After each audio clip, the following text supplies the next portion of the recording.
너무 감사드립니다. 하나님께서 영광 받으신 줄 믿습니다. 오늘 말씀을 전해주실 김영길 목사님은 LA 한인교회 원로 목사님이십니다. 강진에서 계셔서 강진에서 이제 사셔가지고요. 그리고 2015년에 부흥의 강사로도 오셨습니다. 아마 저보다 더 잘 아실 겁니다. 우리 하나님께 더 가까이라는 제목으로 말씀 전해 주실 때에 많은 은혜 받으시기를 바랍니다. 예, 나오실 때 아멘으로 환영해 주시기 바랍니다. 아멘. 할렐루야. 할렐루야. 7년 만이네요. 나이가 들수록 고향을 더 그리워하는 것 같아요. 태어나서부터 감사하는 교회 교인이었고 어머니 뱃속부터니까요. 그리고 저 위에 교회가 있을 때부터 여기 내려올 때 여기 처음 교회를 지을 때도 저쪽 도암 가는 쪽에서 개울에서 모래하고 자갈 실어 나르고 했던 기억이 납니다. 우리 임마누엘 성가대원들도 기회 있으면 제가 유튜브에 들어가서 듣습니다. 제가 볼 때는 유튜브에 나온 성가대원들 중에 제일 잘하는 것 같아요. 오죽이 잘하시면은 우리 사회 보시는 목사님의 말문이 막히셨겠어요.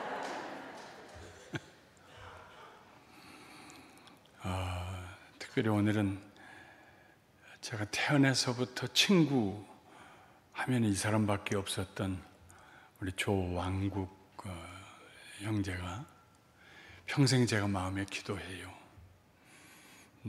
주일학교 때 같이 다녔었는데 제 주께로 다시 돌아오기를 기도해 왔는데 여기 와서 제가 너무 시간이 급해서 연락도 못 했는데 우리 박광훈 목사님이 같이 동창이에요. 저하고 우리 조왕국 우리 친구를 여기 데리고 와서 저기 와서 예배 드리는 게 얼마나 나는 감격스럽고 기쁘고 좋은지.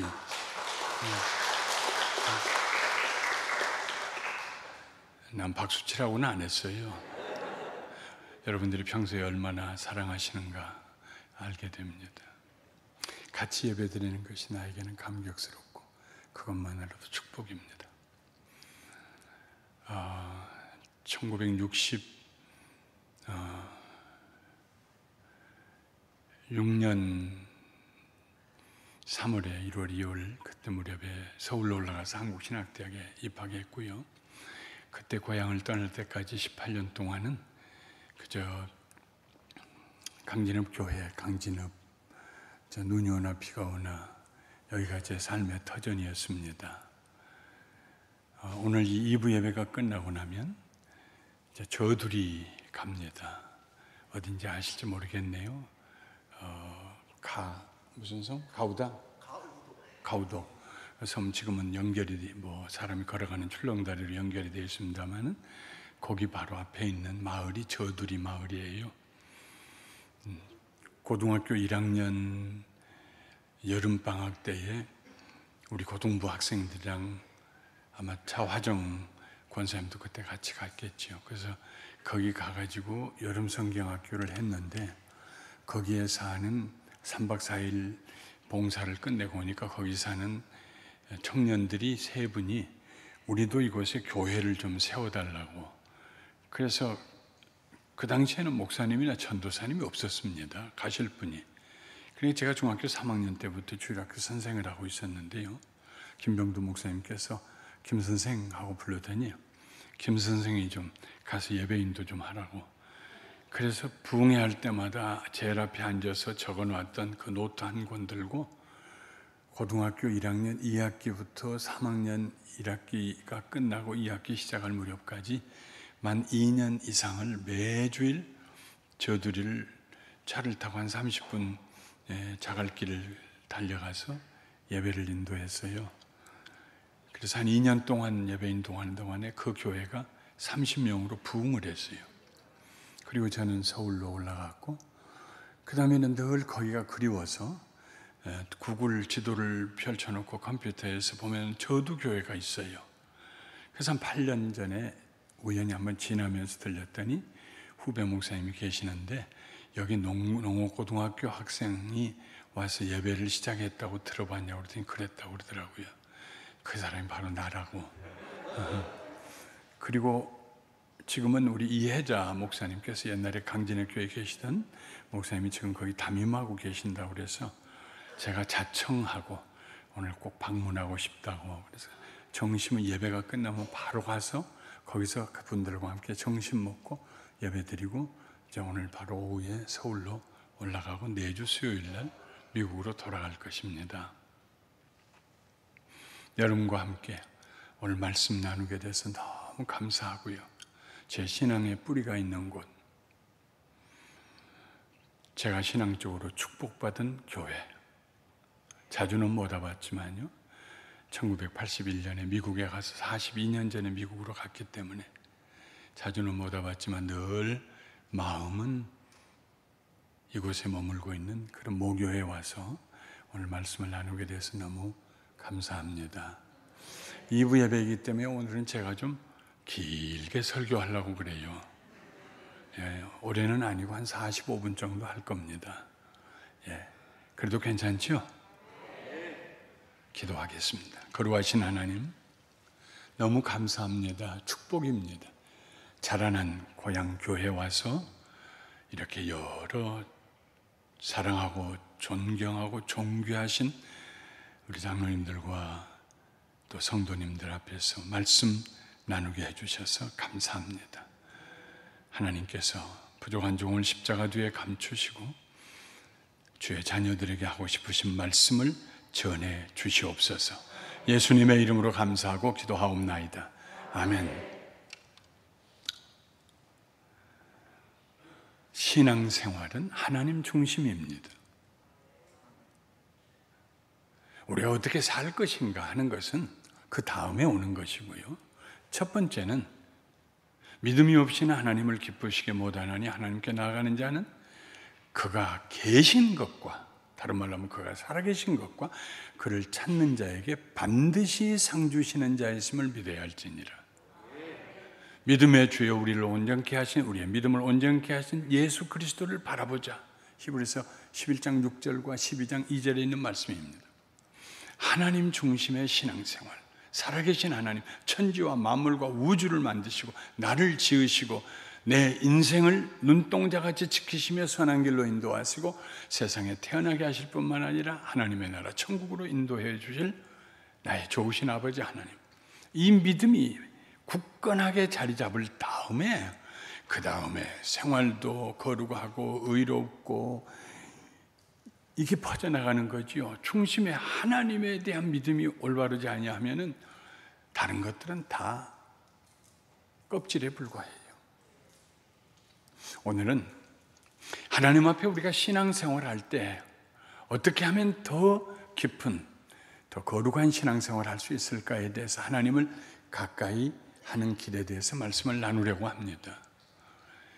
율법 선생들이 예수님을 찾아와 시험했어요. 선생님, 성경에 기록된 계명 중에 제일 큰 계명이 무엇입니까? 예수님이 대답하셨어요. 내 마음과 뜻과 정성과 성품을 다하여 하나님을 사랑하고 내 이웃을 내 몸과 같이 사랑하라. 이보다 더 큰 계명이 없다. 율법 선생들이 맞습니다. 그렇습니다. 동의를 했어요. 그렇습니다. 신앙생활을 잘하고 하나님을 믿으려면은 하나님을 사랑하는 것과 이웃을 사랑하는 것이 마치 두 바퀴가 수레를 지탱하고 달려가는 것처럼 우리의 믿음을 지탱해 줘야 합니다. 하나님을 사랑하는 사람은 기필코 이웃을 사랑하게 되고요. 다른 말로 하면 하나님 사랑하지 않으면 이웃 사랑할 수가 없습니다. 어떻게 하나님을 사랑할 수 있을까요? 하나님 앞에 믿음을 가지고 나아가는 길이 두 가지가 있어요. 그런데 그 두 가지 길이 막히면은 하나님을 사랑할 수가 없고 하나님을 믿을 수가 없고 우리의 신앙이 온전해질 수가 없습니다. 그것은 하나님 앞에 겸손하게 되는 길과 이웃을 긍휼히 여기는 길입니다. 하나님 앞에 겸손하게 되는 길. 다른 말로 하면 하나님 앞에 교만하지 않는 거예요. 교만의 특색이 무엇입니까? 자기가 주인이 되는 것입니다. 자기가 선택권을 갖는 것입니다. 내 생각이 최고라고 생각하는 것입니다. 자기를 다른 사람보다 더 위에 두는 것입니다. 세상에 누군가 내 머리 위에 밟고 섰는데 좋아할 사람이 누가 있어요? 그래서 세상에 교만한 사람, 좋아하는 사람은 아무도 없습니다. 그러나 겸손한 사람, 남을 나보다 낫게 여기는 사람, 그 사람을 싫어할 사람은 세상에 또 아무도 없어요. 하나님을 믿을 때에 가장 중요한 자세는 겸손이요. 겸손으로부터 순종이 따라 나오는 것입니다. 아버지가 옳습니다. 하나님이 옳습니다.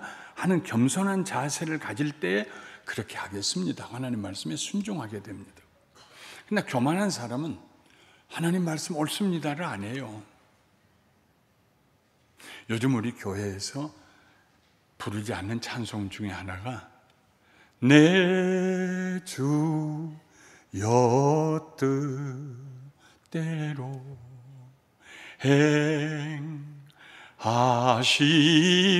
행하시옵소.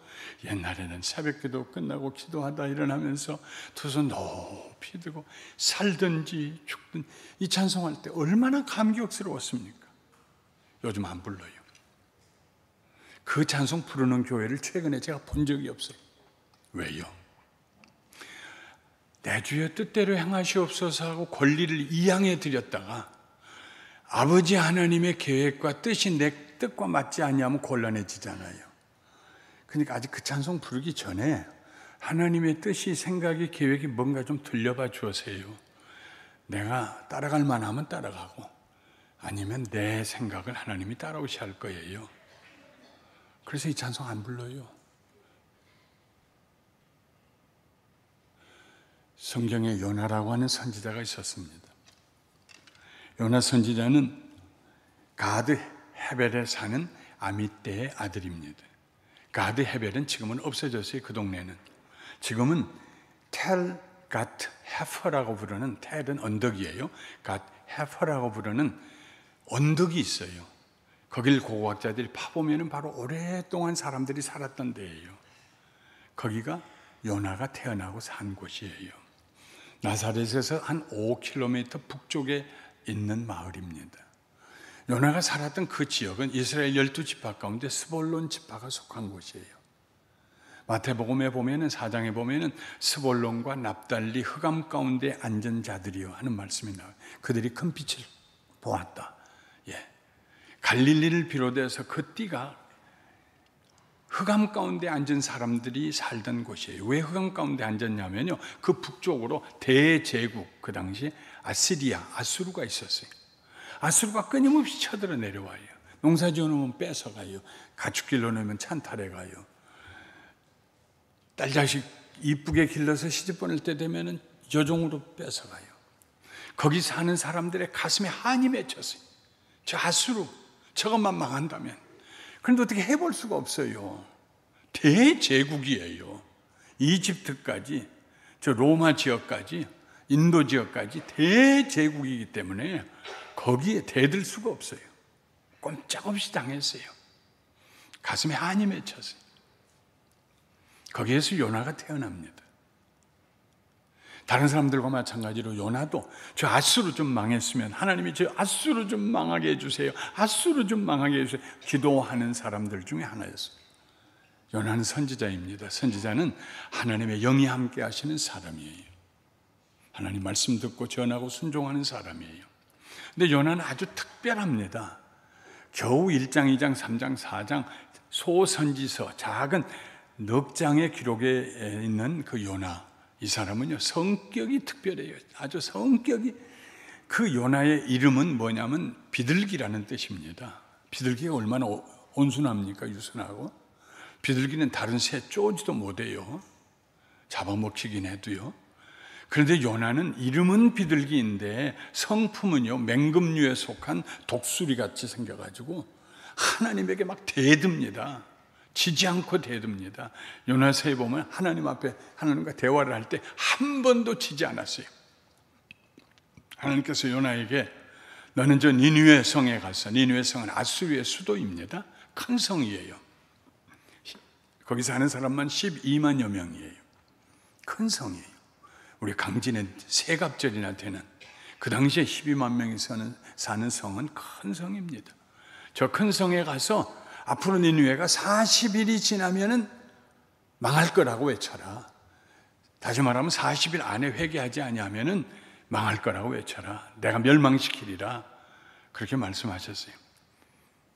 그 말을 들은 요나가 아무 말하지 아니하고 다시 저 니느웨 쪽으로 가는 배를 타지 않고 다시스, 스페인 쪽으로, 서쪽으로 가는 배를 탑니다. 왜 거기 탔을까요? 니느웨를 왜 가요, 하나님? 망하게 하시려면 그냥 말씀하지 마시고 망하게 하세요. 우리가 얼마나 당하고 살았습니까? 한해 맺혔습니다. 그 아수르 하나님께서 무너뜨려 주세요. 그런 말씀 하시니 정말 감사합니다. 난 거기 갈 마음 없어요. 가서 회개하라고 할 마음 없어요. 나는 다시스로 갑니다. 스페인. 배 탔어요. 두부에 돌기둥에 묶여있는 줄 풀려서 배가 떠나기만 하면 끝나는 거예요. 배만 떠나면 끝나는 거예요. 하나님께서 아무리 계획을 세우셨어도 내가 스페인 쪽으로 가면은 하나님 계획은 무산된다, 이런 생각을 했어요. 그리고 배 밑창에 내려갔어요. 깊이 잠들었어요. 그러면 하나님의 뜻은 파기될까요? 세상에 요나 한 사람만이 선지자입니까? 하나님께서 다른 선지자 택하여서 보내실 수도 있고, 선지자들이 다 거절하면은 돌을 들어서도 선지자 만드실 수 있는 하나님이세요. 어떻게 그렇게 어리석은 생각을 해요?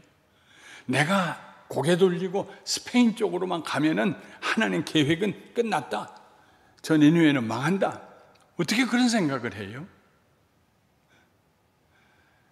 하나님께서 요나를 그래, 고집세구나, 성질대로 사는구나, 가라.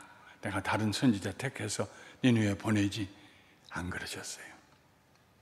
요나서는 1, 2, 3, 4장이 짧은 책입니다마는 니느웨 성을 하나님이 어떻게 구원하셨느냐에 대한 내용이 아니고, 고집센 무정한 요나를 어떻게 구원하셨느냐 하는, 하나님께서 요나를 구원하신 이야기가 기록된 책입니다. 하나님께서 요나를 따라가셨어요. 가셔서 바다에 풍랑이 일어나게 하셨어요. 바다가 뒤집어졌어요. 배가 앞으로도 가고 뒤로도 못 가고 옆으로도 못 가고, 사공들이 아무리 애를 썼지만 곧 뒤집어질 것 같아요.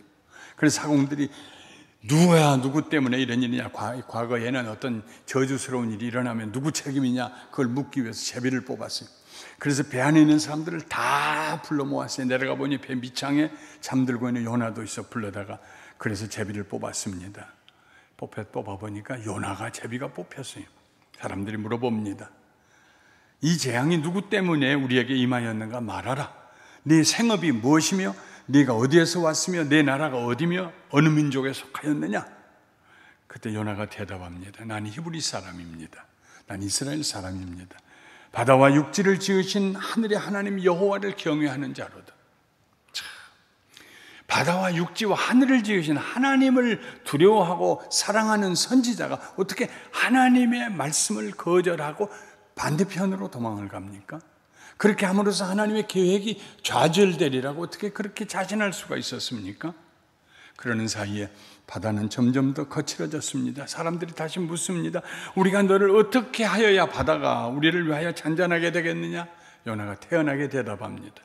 나를 들어 바다에 던지라. 그리하면 바다가 너희를 위하여 잔잔하리라. 너희가 이 큰 폭풍을 만난 것이 나 때문인 줄 내가 아노라. 무슨 말입니까? 나 집어 던져 죽이라는 것입니다. 내가 죽고서라도 하나님 뜻이 그대로 이루어져서 니느웨가 멸망할 수만 있다면, 저 철천지 원수들이 망할 수만 있다면 나 하나 죽는 것은 기꺼이 내가 죽을 수 있다. 바다에 날 던지시오 하는 얘기입니다. 요나가 바다에 빠져 죽으면 하나님의 뜻이 이루어지지 않을까요?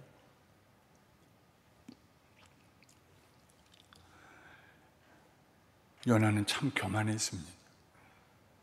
자기가 하나님을 이길 수 있다고 생각했습니다. 하나님이 니느웨를 구원하실지도 모른다. 만약에 가서 하나님 말씀에 순종하고 내가 니느웨에 가서 여러분 40일이 지나면 이 성이 멸망합니다. 회개하세요 하고 외쳤다가 만에 하나라도 그 사람들이 마음을 돌이키고 하나님께 회개하고 나오면은 우리 하나님은 인자와 자비가 풍성하신 하나님이시기 때문에 저들을 용서해 주실 텐데 아이고 하나님 그런 일이 일어나서는 안 됩니다. 그래 도망간 거거든요. 교만한 요나는 하나님의 계획보다 자기의 계획이 더 지혜롭다고 생각했습니다. 교만은 언제나 다른 사람 위에 자기를 두는 것입니다. 사람 위에뿐만 아니라 하나님 위에도 자기를 둡니다. 하나님보다 내가 더 지혜롭다고 생각합니다. 교만한 사람은 자기에게 선택권이 있다고 생각해요. 누구 얘기 들을 거 없어. 내 말이면 돼. 내가 선택하면 돼. 교만한 사람의 전형적인 자세입니다. 그래서 다시스로 가는 쪽을 선택했어요. 교만한 사람은 고집이 세요.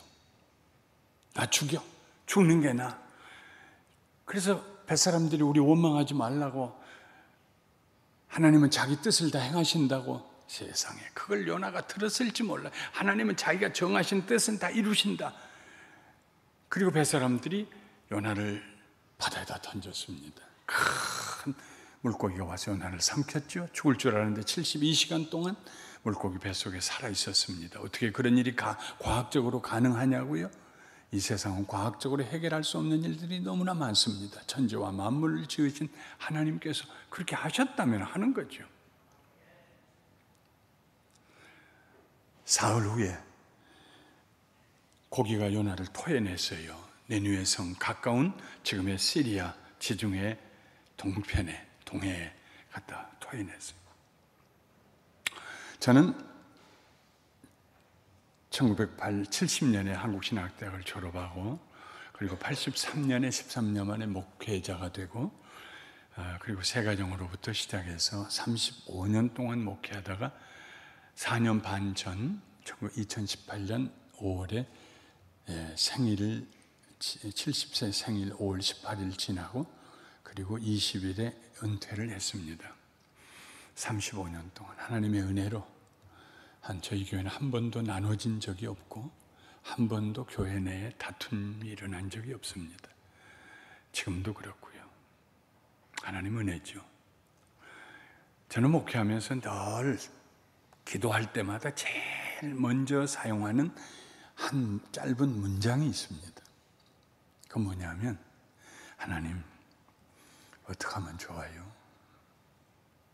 하나님이 살아계시다면 하나님의 지혜가 하나님의 어리석음이 사람의 지혜들보다 더 낫다면 고린도에서의 바울이 얘기한 것처럼 하나님의 뜻은 언제나 선하시다면 그리고 뜻을 하나님이 반드시 이루실 능력을 가지고 계신다면 당연히 하나님의 종인 저로서는 하나님을 물어야지요. 아침에 머슴이 주인한테 물어보지도 않고 나가서 마음대로 일하다가 저녁날 들어와서 어디 갔다 왔냐고 일하고 무슨 일을 했냐고 뭐 어디 갔다 왔다고 아니 그건 중요한 일이 아니고 지금 시급한 일은 이 일인데 왜 거길 물어보지도 않고 거길 갔냐고 그러면 어떻게 그 훌륭한 종입니까? 아침마다 제일 먼저 해야 될 일은 오늘 무슨 일 할까요? 하고 물어봐야죠. 저는 기도할 때마다 늘 하는 질문이 주님 어떻게 하면 좋을까요? 평생 제가 교회 목회하면서 기도할 때마다 물었던 질문입니다. 그리고 하나님은 그 질문에 한 번도 무관심한 적이 없어요. 언제나 대답해 주셨습니다. 교회를 개척하고 6년 만에 300명이 들어갈 수 있는 교회를 60만 불의 현찰로 샀어요. 너무 기쁘지요. 아름답고. 근데 들어가면서 교회가 부흥하다 보니까 한 번은 밖에 나갔더니 아이들이 주일날 보니까 중동부 아이들이 두 반이 8월에 대학변 밑에서 시멘트 콘크리트 위에서 앞에 도로가 지나가는데 3차선이 두 왕복으로 6차선이 지나가는 그 시끄러운 옆에서 성경 공부를 하고 있어요. 너희들 왜 여기 있냐? 방에 안 들어가고 그랬더니 목사님 우리는 방이 없어요. 어른들은 그 부모들은 5톤짜리 에어컨이 4개가 있어가지고 아이고 좀 에어컨 좀 내려요. 추워서 못 죽겠어요. 감기 걸렸어요 하면서 예배드리는데 그 자식들은 햇볕 아래서 밖에서 성경 공부를 하고 있다는 것이 가슴에 너무 가책이 돼서 하나님 내가 교회 좀 짓고 싶어요. 하나님 교회 지을 수 있게 해줘. 좀 크게 저 아이들 좀 마음대로 하게. 그렇게 하다가 한 8년 지나 9년째 됐을 때 2001년부터 교회를 짓기 시작해서 2003년 5월에 헌당 예배를 드렸어요. 땅을 한 3,500평 땅을 준비하고 거기에 한 1,500평 건평으로 교회를 짓고 한 1,000명 들어가는 본당에다가 아이들 교육부 방을 27개를 따로 해주면서 너희들 마음대로 이제 해도 원 없이 하겠다 그랬어요. 그런데 그때로부터 2003년부터 시작해서 한 3, 4년 지나고 나니까 교회가 내갑절로 부흥을 했어요. 다시 교회가 좁아지기 시작했어요. 아이들이 옆에 있는 학교의 처마, 우리말로 지스락 밑에서 또 성경 공부를 하고 있대요. 아이고 이걸 어떻게 하면 좋을까? 장로님들과 같이 의논을 했어요. 어떻게 하면 좋을까요? 길이 없어요. 땅은 더 이상 지을 수는 없고. 그러자 아이디어가 나온 것이 3층을 올리면 됩니다. 아, 그거 되겠네요. 쉽겠네요. 3층 올립시다. 그런데 돈이 없어서 교회를 지었기 때문에 2층만 지을 수 있도록 기초가 되어 있어요. 3층 못 올려. 아이고, 그것도 안 되겠네. 그런데 어떤 설계사하고 의논한 장로님이 목사님, 설계사 얘기가요. 그 3층을 지을 수 있대요. 지금 아이고, 어떻게 해요? 이렇게 하면 된대요. 저 2층 지붕에 구멍을 뚫고 1층과 2층 여기 구멍 뚫고 내려서 바닥에다가 6자 깊이 6자로 구멍을 파가지고 거기다 H빔을 높은 것을 지붕 꼭대기까지 올려서 거기서부터 3층을 지으면 된대요. 다 짓고 난 다음에 시루변 돌리듯이 딱 돌리면 3층이 된대요. 오, 그래요. 그런데 그런 기둥을 몇 개나 박아야 되나요? 쉬운 4개를 박아야 된대요. 그러면 뭐 교회당이 벌집이 되죠. 쉬운 4개를 박아놓으면 벌집이 돼. 1년 동안은 못 쓰는 거예요. 본당 밖에요. 큰일 났다. 어떻게 하면 좋을까? 기도하는데 우리 장로님들하고 마음이 뭐하지? 목사님, 그래도 앞으로 수십 년 쓸 교회인데 1년만 고생하지요. 그래서 그렇게 하기로 결정을 했어요. 시에서도 허가가 났어요. 다 됐어요. 미국에서는 시에서 어디 증축하거나 건축할 때는 꼭 시에서 그 주변에 반경 150m 사는 모든 사람들에게 엽서를 보냅니다. 앞으로 여기에 이런 건축을 하려고 하는데 와서 여러분들 공청회에 와서 혹시 반대하거나 의견이 있으면 얘기하시오. 그럼 누구든지 거기 와서 저는 거기 반대합니다. 그리고 그 반대한다는 얘기가 합리적이면은 거기 못 지어요. 시민이 제일 중요해요. 거기에는요. 근데 다행히 저희 교회는 주변에 사람들이 살고 있지가 않아요. 학교이고 무슨 다른 건물들이고 그래가지고 아이고 그거 문제 없다. 그런데 우리 교회 옆에 은행이 하나 있었거든요. 그 은행한테 그땐 그게 세이빙스인데 뭐 정상적인 은행은 아니고 여기서 말하면 신협과 같은 그런 은행이에요. 꽤 큰데. 그래서 우리가 그걸 좀 팔으라고 그랬더니 그냥 이런 지하에 거절해요. 안 판다고. 그래서 이제 3층을 올리기로 그렇게 하고 있는데 그래서 요즘 돈으로 하면 한 2억 원을 설계비로 주어서 그리라고. 설계가 이제 다 끝났어요. 거의. 이제 한 달 정도 있으면 공사가 시작될 무렵이에요. 마지막에 시에서 공청회만 지나가면 돼요. 시에서는 이미 허락이 다 돼 있고. 그런데 갑자기 그 은행에서 자기네들 건물을 사라고 왔어요. 아니 미리 판다고 하지. 우리가 산다고 할 때 2억 원이나 우리가 설계비를 다 주고 이제 돌려받을 수도 없게 돼 있는데 지금 걸 판다고 그러면 어떡하냐고. 근데 이 장로님들하고 의논을 해봐야 될 거 아니겠어요. 그래서 하루 동안 기도했어요. 하나님, 잘못하면 이거 내놓으면은 장로님들 사이에 의견이 나눠지면은 이거 뭐 가결이 돼도 다수하고 소수하고 하면은 소수 의견 가졌던 분들은 마음이 상할 거고 하나님, 그냥 하나님 뜻을 따라가고 싶습니다. 어떻게 하면 좋을까요? 어떻게 하면 좋을까요? 하루를 기도하는데 마음속에 장로님들과 함께 기도해보라 하는 마음을 주세요. 그래서 제가 은퇴할 때는 19명이 시무장로님이었습니다만 그때는 13분이에요. 13분을 저녁에 다 모았어요. 그리고 자초지종을 말씀을 드리고 어떻게 하면 좋겠어요, 장로님들? 하면은 의견이 나오고 찬반이 갈려질 거 아니겠어요? 장로님들에게 다 얘기하고 난 다음에 장로님들, 하나님께서 어떻게 생각하시는가 좀 알아보십시다. 전부 흩어져서 10분 동안 기도하시다가 10분 후에 모이십시오. 그리고 우리 마음을 모아보십시다. 저는 그때 저걸 사야겠다, 안 사야겠다 하는 제 마음속에 선입주견을 갖지 않았어요. 제가 만일 그 마음을 가졌으면 장로님들을 제 마음대로 슬그머니 말을 사용해서 설득해가지고 제가 원하는 대로 끌고 가지 않겠어요? 난 그러고 싶지 않았어요. 하나님 뜻이 어디 있는가를 알고 싶었어요. 그래서 장로님들이 10분 동안 다 흩어져서 기도하고 왔어요. 당회 서기 있는 황 장로님, 기도해 보시니까 어떠세요? 글쎄요, 뭐 특별한 마음의 감동이 없습니다. 그 다음 잘 모르겠는데요. 13분이 다 모르겠대. 그러면 또 흩어져서 기도하십시다. 10분 동안. 흩어져서 10분 동안 또 기도했어요. 다시 모였어요. 이 장로님 어떠세요? 글쎄요, 마음에 특별한 감동이 없습니다. 다 없습니다. 그래요. 또 흩어져서 10분 더 기도하십시다. 우리는 모르지만은 이 마음 2억 원을 포기해버리고 은행 건물을 사는 게 좋을지, 은행 건물을 안 사고 이 계획대로 밀고 나가는 게 좋을지 우리는 모릅니다. 하나님은 아십니다. 왜냐하면 교회는 하나님의 집이기 때문에, 주인이시기 때문에, 우리가 주인 아니니까 하나님이 아십니다. 또 기도해 보십시다. 물어보십시다. 10분 세 번째 또 흩어져서 하고 모였어요. 다시 물어봤어요. 어떠세요, 황 장로님? 아직도 여전히 별로 어떤 감동이 없는데요. 그 다음은요. 네 번째 앉아 계신 분이 지장로님이요. 저보다 한 살 위인데 아주 점잖으신 장로님이요. 절대로 그런 말씀 하실 분이 아니에요. 목사님, 난 이게 뭔지 모르겠어요. 뭔데요? 갑자기 앞에 병이 하나 보이더니 위에 깔때기가 있고 그리고 물 거기다 붓는 게 보이는데 그게 무슨 뜻이지요? 글쎄 나도 그게 무슨 뜻인지 모르겠네요. 그리고 나머지 분들 다 모르겠다고. 네 번째, 우리 또 기도하십시다. 이번에는 흩어지지 말고 이 자리에 앉아서 5분 동안 간절하게 하나님 우리의 마음에 알게 해주세요. 깨닫게 해주세요. 기도하십시다.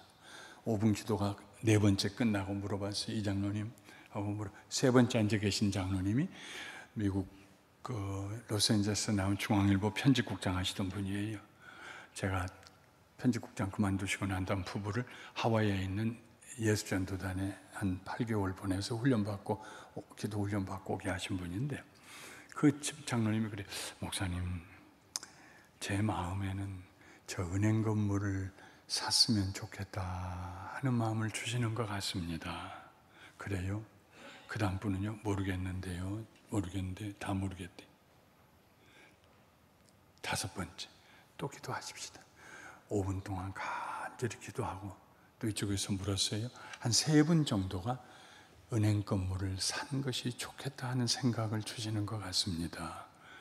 그래요? 또 기도하십시다. 6번째 기도했어요. 기도하고 이쪽에서 다시 물었어요. 13분이 만장일치로 은행 건물을 샀으면 좋겠다는 마음을 주셨습니다. 그래서 만장일치로 결정이 됐어요.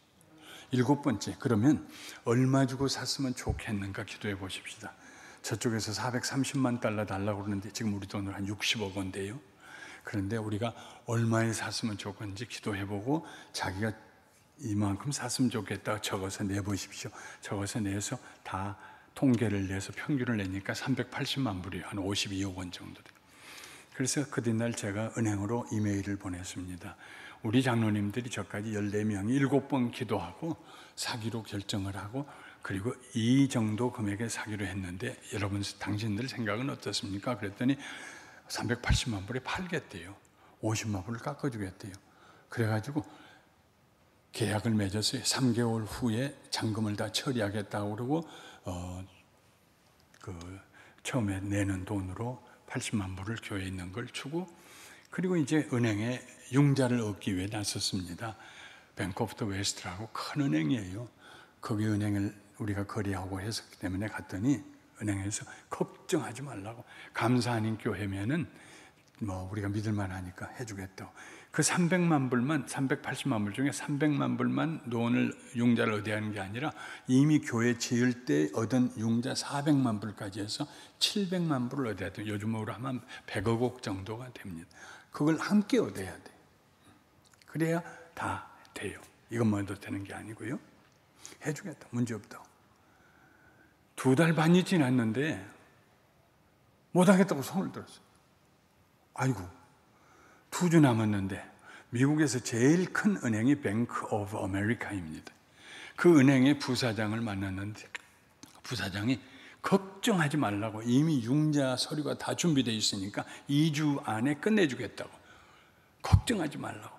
근데 2주 후에 못하겠다고 거기도 손들었어요. 그래서 은행한테 전화해서 여차여차해서 융자가 안 되는데 조금 계약기관을 연기할 수 있겠냐 그랬더니 현찰을 가진 개발업자가 통째로 다 사겠다고 나섰다. 그러니까 너희들 좀 뒤로 빠져달라 그러더라고요. 큰일 났어요. 이미 교인들 앞에는 2억 원 포기하고 이거 사겠다고 다 공동회에 통과되고 다 했는데, 우리가 기도하고 했다고 다 해서 그냥 교인들이 박수치고 다 잘해서 했는데, 이제 와서 안 됐다고 하면은 개도 부럽도 다 놓치잖아요. 큰일 났어요. 새벽에 또 기도했어요. 아버지 하나님, 어떻게 하면 좋아요? 어떻게 하면 좋아요? 아침 내내 그 기도만 해서 하나님 어떻게 하면 좋아요? 어떻게 하면 좋아요? 예배 기도를 끝내고 아침에 내려오는데 앞에 있는 집사님 한 분이 일어나더니, 목사님, 그 옆에 은행 건물 사는 거 어떻게 됐어요? 이참저참해가지고 융자가 안 돼서 지금 저쪽에서는 현찰로 다 사겠다는 사람들이, 개발업자들이 나타나서 우리가 어려울 것 같네요. 그랬더니 그분이, 목사님, 그 현찰 주고 사버리지 그러세요. 현찰 있으면 누가 걱정해요? 글쎄 말입니다. 그리고 갔어요. 뒷날 아침에 새벽기도 하고 또 일하는데 장로님이 앉아있다가, 부동산 회사에서 일하는 장로님인데, 목사님 어떻게 됐어요? 이렇게 해서 지금 어려움 가운데 있습니다. 이거 목사님, 현찰만 있으면 그냥 아침에 돈 넣으면 오후에 등기 우리 걸로 바꿔진다. 미국은 그래요. 우리가 지금 계약 기간이 다 끝났기 때문에 저 은행에서 우리들하고 빠지라고 그러는데, 목사님 걱정하지 마세요. 우리가 사인 이 계약을 파기한다고 사인 안 하면은요, 이 계약은 살아있는 거예요. 지금이라도 우리가 현찰 집어넣으면은요, 오후에 우리 이름으로 바꿔. 정말요? 그럼요. 장로님 회사에 변호사 있어요? 고문 변호사가 2이나 있어요. 물어봐요. 그럼 30분에 전화가 왔어요. 목사님, 내 말이 맞아요. 현찰만 있으면은 오후에 우리 것 돼요. 그런 법도 있나? 그런데 현찰이 있어야죠. 근데 한국에 은행이 하나, 조그만 은행이 있었습니다. 오늘 아침에도 LA에서 오신 분이 한 4분이 계셔서 그분들하고 그 은행 얘기를 했는데, 조그만 은행이에요. 그 은행의 지점장이 융자해주는 담당 직원하고 저를 찾아왔어요. 목사님, 돈이 필요하시다면서요? 예, 우리가 해드릴게요. 고맙지요. 말씀이라도. 우리가 해드릴게요. 말씀이라도 고마워요. 미국에 제1 가는 넘버1 은행도 못하겠다고 뒤로 자빠졌는데, 한국에 조그만 이름 없는 조그만 은행이 뭘 어떻게 해줘요? 목사님, 우리가 꼭 해드릴게요. 정말 그래요? 자신 있어요? 문제 없어요. 그래서 그저께 아침에 나한테 말하시던 그 집사님한테 전화를 했어요. 집사님, 왜 아침에 뜬금없이 현찰로 사버리지 그러세요? 그런 얘기를 하셨어요. 그랬더니 철강업을 수입하시는 분이에요. 철강. 목사님, 제가 지금 돌고 있는 사업 자금이 400만 불이 있습니다. 요즘으로 얘기하면 56억 원 정도 되죠. 한 달 안에만 돌려주실 수 있으면 갖다 쓰세요. 그러더라고요. 지금 생각하면 그분도 제정신으로 그 얘기를 했는지 모르겠어요. 한 달 안에만 돌려줄 수 있으면 갖다 쓰세요. 목사님들이 그렇게 해서 돈 갖다 써가지고 건축하다 안 돼가지고 그 교회 떠난 목사님들이 한두 명입니까? 한국에서. 공이 뜨거운 감자가 저한테 넘겨졌어요. 어떻게 하면 좋을까요? 하나님, 어떻게 하면 또 기도해 자루라. 그랬더니 그 돈 갖다 쓰면 좋겠다는 마음을 주시더라고. 그래서 가지까 믿음으로 해보자. 그리고 그분한테 얘기했더니 300만 불짜리 수표를 써가지고 왔어요. 제 손으로 만져본 제일 고액의 수표입니다. 300만 불. 그래서 그걸 은행에다가 집어넣었더니 11시에 집어넣었는데 오후 3시에 전화가 왔어요. 그 은행 건물의 등기가 우리 교회 이름으로 이전됐대요. 그 은행 사람들은 모르게, 알도 모르게 우리 것이 되고 말았어요. 기쁨도 잠시지요. 그 돈 만들어내야 되잖아, 한 달 안에. 내 재주가 무슨 전라남도 강진에 내 친척이 떼부자가 산 것도 아니고. 은행 사람들 다시 불러다 물었어요. 당신들 정말로 한 달 안에 할 수 있겠냐? 문제없다고. 그래서 은행에서 해주기로 했어요. 긴 얘기를 짧게 하면 24일 만에 700만 달러 100억 원이 융자가 나왔어요. 그 작은 은행에서. 그 내가 불러서 물었어요. 당신네 작은 은행에서 어떻게 큰 돈이 나오냐? 그러니까 이 은행 자본금이 작으니까 미국 은행 감독원에서 눈여겨보고 있는 거예요. 그 자본금이 더 적어지면은 은행 취소시키려고. 그 자본금을 늘려야겠는데 돈은 나올 데는 없고 그러니까 한국 신문에다가 광고를 냈어요. 이자를 투갑절로 주겠다고. 그러니까 한국인들이 가지고 꼽을 쳐뒀던 돈들을 다 가지고 와서 돈이 작은 은행에 모였는데 이걸 융자를 해줘야 이자를 받아가지고 거기도 2배 주고 자기들도 먹고 살고 해야 되는데 융자를 해줄 데가 없어요. 왜냐하면요. 왜 그 큰 은행들이 못하겠다고 뒤로 낮아빠졌냐면 그게 2008년입니다. 리먼 브라더스 프라임 레이트 사건이 터진 해입니다. 그게 뭐냐면은 인심이 좋아져 가지고 모든 사람들에게 돈 없고 직장 없는 사람도 집 사겠다 그러면 100% 융자를 해주세요. 막 100%. 얼마짜리요? 3억 원짜리요. 그래, 3억 원 융자. 그 리먼 브라더스에서. 그리고 나서 경제가 안 좋아지니까 매월 내는 돈을 은행에다 못 내니까 다 차압에 들어가지고 수만 채, 수십만 채의 집이 미국에서 다 차압에 걸렸습니다. 그리고 은행은 파산했어요. 리먼 브라더스가 파산이 됐어요. 그때에 뱅크 오브 아메리카부터 시작해서 모든 미국의 은행에 융자하는 기능이 셧다운 됐습니다. 아무 은행도 은행 융자를 할 수가 없게 됐어요. 감사하는 교회이기 때문에 안 해준 게 아니고 그게 2008년도입니다. 그때에 이 한국계 은행 조그만 은행은 돈이 몰렸어요. 그걸 알고 다른 한국계 은행이 저를 찾아왔어요. 목사님, 그 은행에서 얼마에 융자하기로 했어요? 몇 % 하기로 했다고. 목사님, 저희들이요 0.25% 더 싸게 해주겠습니다. 700만 불에 0.25%면 한 달에 4,000불씩이 쌉니다. 내가 낼 돈이요, 교회에서. 그때 제가 그랬어요. 고맙고 감사합니다. 그러나 저는 목사입니다. 한 번 약속했는데 그 약속을 바꿀 수는 없습니다. 저는 그냥 약속했던 은행으로 가겠습니다. 한 달에 4,000불씩 손해봤지만 하나님 보내신 은행인데 그대로 그 은행이요 얼마나 축복받아서 지금 전 미국에서 제1가는 한국은행이 됐어요. 한국계 은행이. 24일 만에 융자가 나와서 300만 불짜리 수표를 가지고 그 집을 찾아갔습니다. 두 분이 앉아 있어요. 무릎 꿇고 축복 기도를 해주고 난 다음에 한 달 안에 안 됐으면 어떡할 뻔했어요. 그랬더니 그 부인이 권사님이 눈물을 줄 흘리면서 목사님 하나님 돈인데요 뭐. 때때로 믿음으로 사는 사람들은 세상적으로 볼 때 제정신이 아닌 사람들이 있습니다. 그 사람들이 하나님의 능력을 체험해요. 그 일이 다 끝나고 난 다음에 하나님 앞에 앉아서 곰곰이 기도했어요. 이 전 과정을 통해서 하나님께서 저에게 주시고 싶어 하시는 말씀이 무엇입니까? 그때 하나님께서 제 마음에 이런 감동을 주셨어요.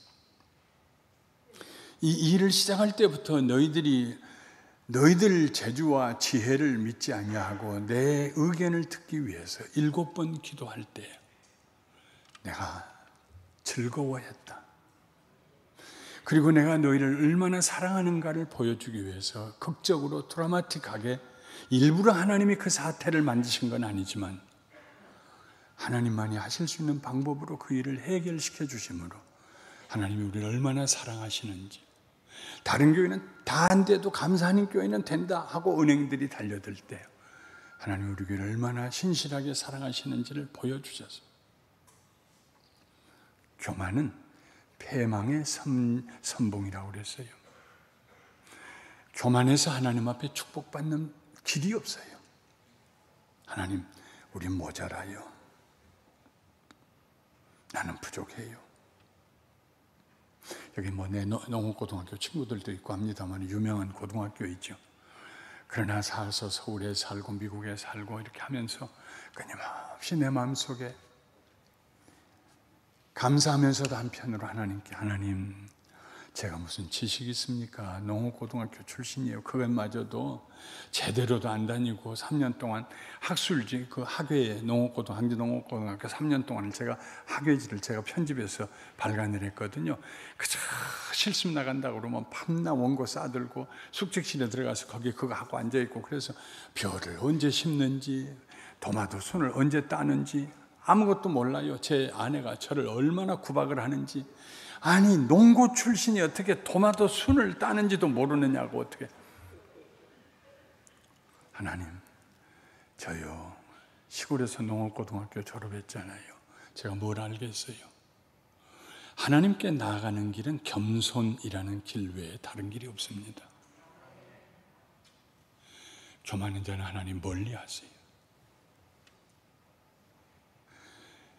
요나가 하나님 앞에 교만했어요. 자기 계획이 더 낫다. 니느웨는 왜 올라가요? 망하게 놔둬요. 하나님, 내 선택이 더 탁월해요 하고 스페인으로 가는 그 요나를 하나님이 따라가세요. 바다를 따라가세요. 풍랑을 일어나게 하세요. 고기 넣으세요. 뱃속에다가. 그리고 토해내게 하세요. 72시간 동안 죽지 않고 살게 하시고. 하나님이 요나를 붙들고 놔주질 않으세요. 그래, 너 교만한 자, 너 먼저 죽어라. 하나님 그러지 않으셨어요. 끝까지 요나를 붙드시고 돌이켜서 요나가 하나님 앞에 손들고 고기 뱃속에서 내가 하나님을 향하여 주의 전을 향하여서 손을 듭니다. 내가 저 바닷속에 내려갔을지라도 나를 구원하신 하나님 하고 회개하고 감사하고 주의 성전을 향하여서 고개를 들고 하나님을 향하여 겸손하게 될 때 하나님이 배 고기로 하여금 토해내게 하십니다. 그리고 다시 말씀하시죠. 일어나 저 큰 성읍 니느웨로 가서 내가 너에게 명한 바를 그들에게 선포하라. 요나가 쾌쾌한 고기의 위액이 묻은 옷을 털고 빨고 그리고 걸어서 니느웨 성까지 갑니다. 직경으로 치면 한 800km 정도 돼요. 지금 시리아 북쪽에서 차를 타고 가야 되는데 지금은 시리아로 갈 수가 없어요.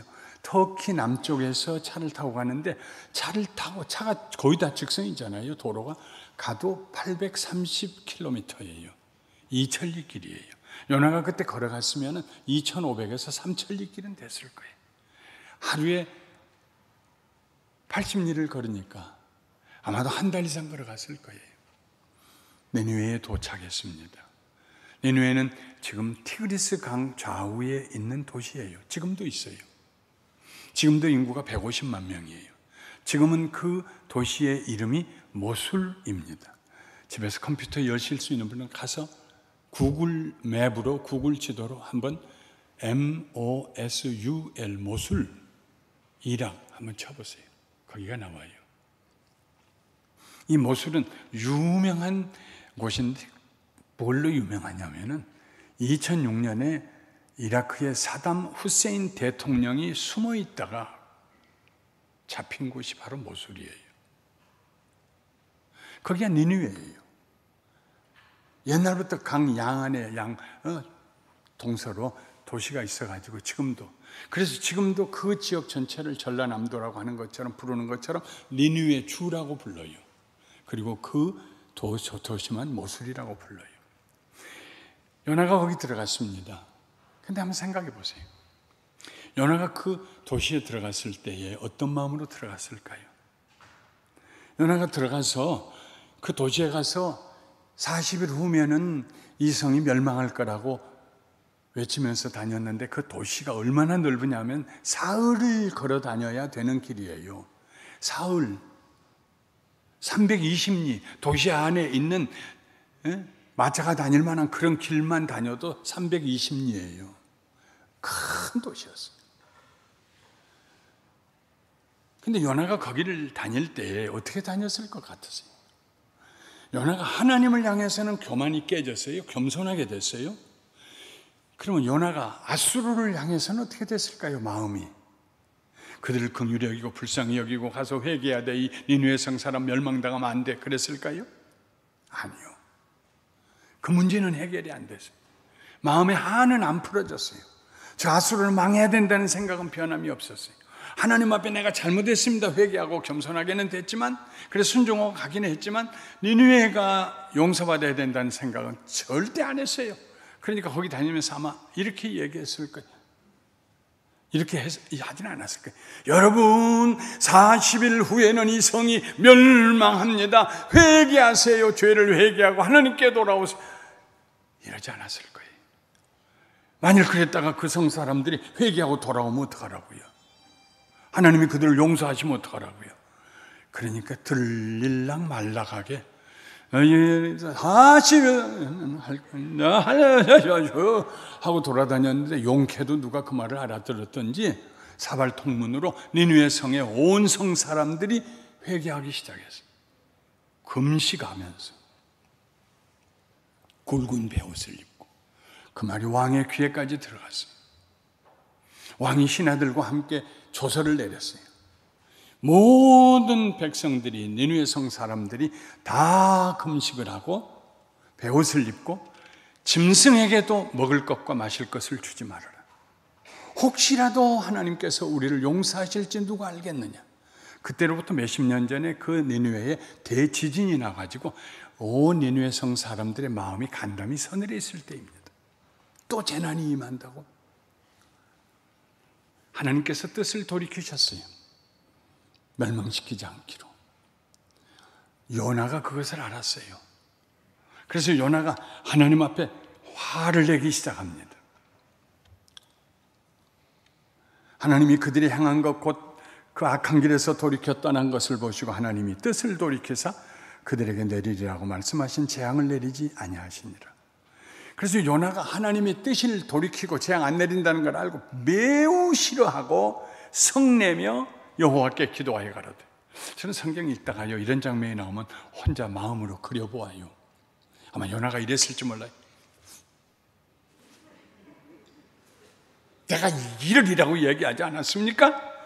주께서는 은혜로우시며 자비로우시며 노하기를 더디하시며 인애가 크시사 뜻을 돌이켜 재앙을 내리지 아니하시는 하나님이신 줄 내가 알았기 때문입니다. 화를 냈어요. 하나님 앞에. 과격한 성격의 요나가 다시 한번 하나님 가슴에 아픈 소리를 합니다. 여호와여 원하건대 이제 내 생명을 거두어가소서. 사는 것보다 죽는 것이 낫겠습니다. 나 죽겠단 말이요. 자식들이 부모에게 할 수 있는 가장 불효스러운 말이 무엇입니까? 나 죽겠다는 거죠.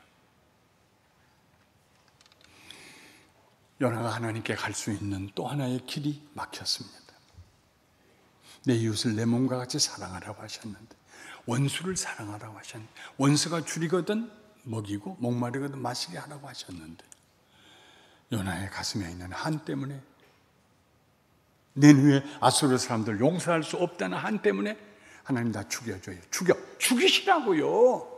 아까울 거 없잖아요. 사람들 많은데 나 죽여요. 하나님 앞에 손가락질하면서 대들기 시작했어요. 그래도 혹시 하나님께서 마음 돌이켜서 니느웨를 멸망시킬까 싶어서 언덕 위에 올라가서 초막을 하나 찍고 풀을 덮어놓고 거기서 아래를 내다보고 있습니다. 네, 그 모술이라는 동네가요, 그때나 지금이나 엄청 덥습니다. 여름에는요. 지금도 여름이면은 45도가 됩니다. 섭씨. 그래서 그 45도가 더우니까 요나가 너무 더워가지고 혼미해서 이러고 있는데 하나님께서 박넝쿨이 하나 자라게 하시죠. 그래서 박의 잎사귀가 덮어서 그늘이 지게 하시고 뒷날 벌레 한 마리 보내서 그 박넝쿨 밑에를 잘라버리니까 그게 다시 또 말랐어요. 그래서 모두 요나가 더워서 죽겠다고 할 때 하나님 말씀하십니다. 요나야 요나야, 네가 심지도 않고 배양하지도 않는 박넝쿨 하나 낳았다가 죽었는데 네가 그렇게 화를 내는 것이 옳으냐? 물으세요. 원문으로 뜻으로는 너에게 화를 낼 권리가 있느냐 하는 것입니다. 요나가 대답해요. 화를 내다가 내가 확 죽어도 좋습니다.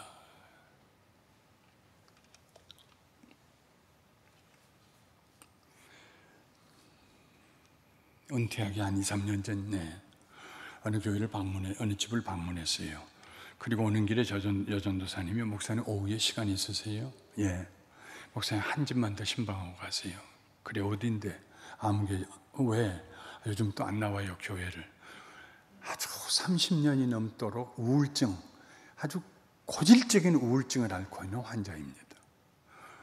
그래서 우울증이 밀려오면은 석 달이고 여섯 달이고 교회 안 나와요. 이불 뒤집어 쓰고 가서 신방해가지고 다시 이렇게 세우면은 또 다시 나와요. 그걸 밤낮 반복을 해요. 요즘 안 나와요. 아이고 그래 갑시다. 가서 기도하고 찬송 불러주고 다시 나오라고 용기를 주고 예 목사님 나갈게요. 우울증 앓고 있는 사람들 치고 나쁜 사람 하나도 없어요. 얼마나 마음이 착한지 몰라.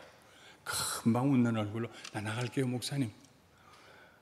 그래서 이제 그래 다음 주에 봐요. 그러고 일어나는데 앉아서 일어나질 않고 날 쳐다보면서 목사님 그런데요 나 이런 얘기 안 하려고 그랬는데요. 아니 우울증 환자가 할 얘기가 있는데 말을 안 하면 어떡해요.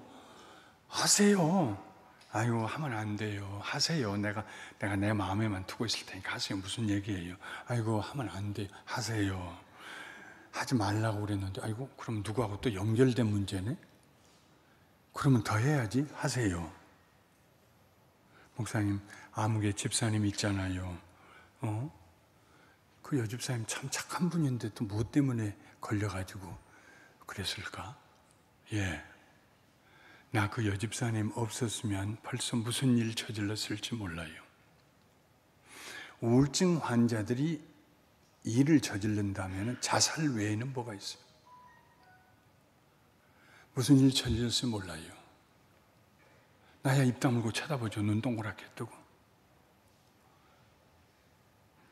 7년 전부터 내가 너무 짓눌리고 죽고 싶으면 전화를 해요. 집사님 나 죽겠어 하면은 내가 전화를 끊을 때까지 그분은 전화를 끊는 법이 없어요. 밤중에 2시에 전화를 해도 새벽이 4시가 돼도 아이고 집사님 나 다 들었어. 몇 번째 듣는 얘기 알았어. 기도하자. 그리고 전화를 끊지 않으세요. 다 들어줘서 제 풀에 제가 끊어요. 어떤 때는 동이 틀 때까지도요. 저를 위로해주고 저를 붙들어주고 용기 잃지 말라고 기도해주고 그리고 제가 그 딸이 버클리를 졸업했습니다. 이 미국 서부에서 제일 가는 대학이죠. 버클리를 졸업한 아주 똑똑한 딸인데 어머니한테 그게 전염이 됐는지 그래가지고 이 딸은 또 몸까지 이렇게 비틀어졌어요. 지금 50이 넘었어요. 그 딸이. 우리 딸이요. 그 집사님이 와서 모든 여인은 다 아름답고 싶어하는 거라고 하면서 우리 딸 데리고 나가서 사우나 가서 목욕시키고요. 미장원에 가서 머리 해주고요. 그리고 손톱 다듬는 데 가서 해서 이쁘게 해가지고 데리고 와요. 목사님 요즘 우리 딸 많이 좋아진 것 같지 않아요? 그렇네. 어머니는 안 나와도 그 딸은 교회 나오면서 명랑하게 목사님 하고 내 이름 부르고 나를 가까이 오고 그렇네. 목사님 저는 그 집사님 아니었다면 지난 7년 동안 무슨 일 저질렀을지 몰라요. 그때가 제가 제 가슴을 때렸어요. 만일 그 우울증 환자가 저에게 새벽 2시에 전화했다면 알았어 집사님 알았어 똑같은 소리 하지 말고 나 내일 5시에 새벽 기도 가야 돼. 잠 좀 자자. 집사님 자 기도하자 하고 끝냈을 거 아닌가. 이 집사님은 도대체 어떤 분이길래 하나님의 사랑으로 끝없이 이 우울증 환자를 보듬고 여기까지 왔는가. 은퇴한 지 제가 4년 반 지났습니다. 지금까지도 계속 그래요. 얘기 안 했어요, 아무한테도. 하나님께서 우리에게 원하시는 것은 이웃을 사랑하는 것. 그냥 입으로 사랑하는 것이 아니라 몸으로, 가슴으로 뜨겁게 사랑하는 것. 연약한 자를 붙들어주고 놓지 아니하는 것. 허물이 있는 자의 허물을 덮어주고 우는 자의 눈에서 눈물을 닦아주고. 그런데 요나는 그러지 못했어요. 그래서 하나님과 싸웠어요.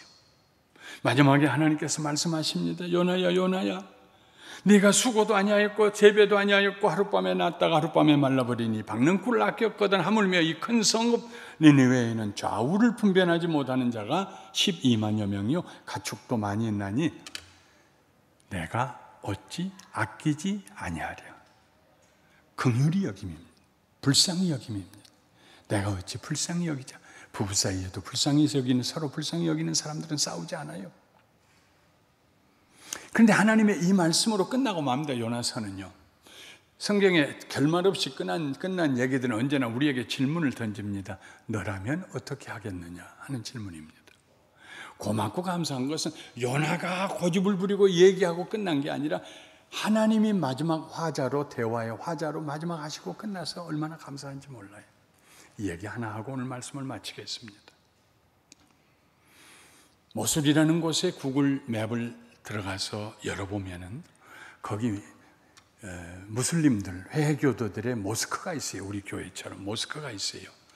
그 제일 큰 모스크에 그 모스크의 이름이 나오는데 그 이름이 뭐냐면 나비 주나예요. NAVI 그리고 JUNA 주나.